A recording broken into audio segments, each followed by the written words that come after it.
হবিগঞ্জে হাওরের মাছের সরবরাহ বাড়ায় দাম কিছুটা কমেছে। ভোর থেকেই শায়েস্তানগর বাজারে চলছে দেশীয় মাছের জমজমাট কেনাবেচা। সেখানে আছেন সহকর্মী রাশেদ আহমদ খান, সরাসরি যুক্ত হচ্ছে তার সঙ্গে। হবিগঞ্জের হাওরগুলোতে শুরু হয়েছে মাছ ধরা এবং প্রতিদিন ঝাঁকে ঝাঁকে মাছ ধরা পড়ছে।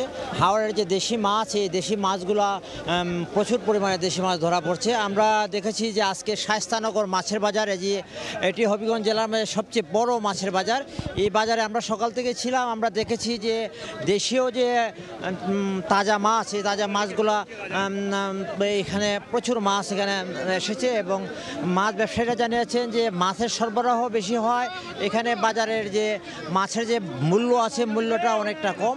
আমরা কথা বলেছিলাম মাছ ব্যবসায়ীদের সাথে, তারা জানিয়েছেন যে মাছের দাম কিছুদিন আগে একটু বেশি ছিল, কিন্তু বর্তমানে মাছের সরবরাহ বেশি হয় এখানে। যে মাছের যে দাম, এই দাম আগের তুলনায় অনেক কমে গেছে এবং সাধারণ ক্রেতারা এখানে মাছ কিনতে পারছেন। আমরা কথা বলেছিলাম যে মাছ বাজারের যে এখানে ব্যবসায়ী নেতৃবৃন্দ আছেন, তারা জানিয়েছেন যে এইখানে যে শায়েস্তানগর মাছের বাজার, এটি জেলার মধ্যে সবচেয়ে বড় মাছের বাজার এবং এই বাজারটিতে তাদের একটা দাবি, তাদের এই যে বাজারে কোনো ছাউনি নাই। কিছুদিন আগে তারা অস্থায়ীভাবে ছাউনি তৈরি করেছিলেন, তারপরেও এই ছাউনিগুলা এখানে ভেঙে ফেলা হয়েছে। তো তাদের দাবি যে এখানে যে তারা যে মাছগুলা এখানে বিক্রি করেন, এখানে যারা মাছ কেনা বেচা করেন, তাদের যে এখানে অবস্থানের জন্য এখানে তাদের একটা ছাউনি দরকার।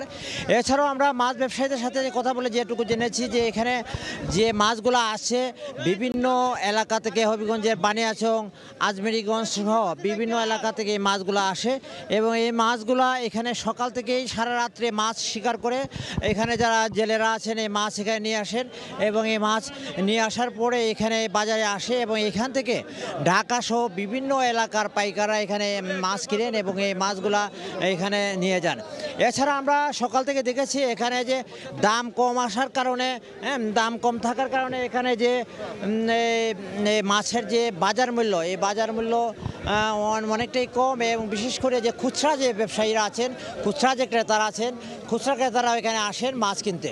তো মাছ ব্যবসায়ীদের একটাই দাবি যে তাদের যে যেখানে যে বাজার আছে, এই বাজারটা যাতে স্থায়ী হয়। এছাড়া তাদের আরেকটা দাবি যে এখানে যাতে একটা ছাউনি সবসময় থাকে। তো এই ছিল আজকে শায়েস্তানগর মাছ বাজার থেকে আমার কাছে সর্বশেষ। সরাসরি যুক্ত ছিলাম হবিগঞ্জে।